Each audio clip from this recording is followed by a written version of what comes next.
Fjala greke për qiellin Kuarantas nuk do të thotë vetëm re në qiell. Në mendimin e lashtë ebre kishte tre qiell: qielli i dukshëm, kozmosi dhe vendbanimi i vet Perëndisë.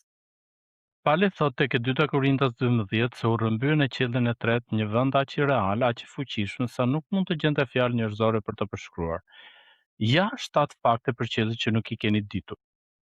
Fakti i parë, qielli po zbret tek ne. Zbulesa 21. Ja, banesa e Perëndisë është me njerëzit, ai do të banojë me ta dhe ata do të jenë populli i tij.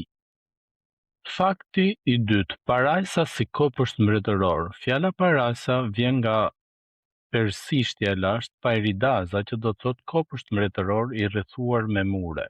Fakti i tretë, nuk ka më det. Në kulturën hebraike, deti nënkuptonte kaos, ndarje dhe frikë. Perëndia po thotë, asnjë nuk do të na ndajë më kurrë. Fakti i katërt, do të marrësh një emër të ri. Zbulesa 2:17 thotë, një emër që vetëm ti dhe Perëndia do ta njihni, të jesh plotësisht i njohur dhe plotësisht i dashur. Fakti i pestë, qielli ka zë. Zbulesa 5. Dhe dëgjova zërin e shumë angjëjve rreth fronit, 10.000 herë 10.000 zëra duke lavdëruar Perëndin me zë të fuqishëm.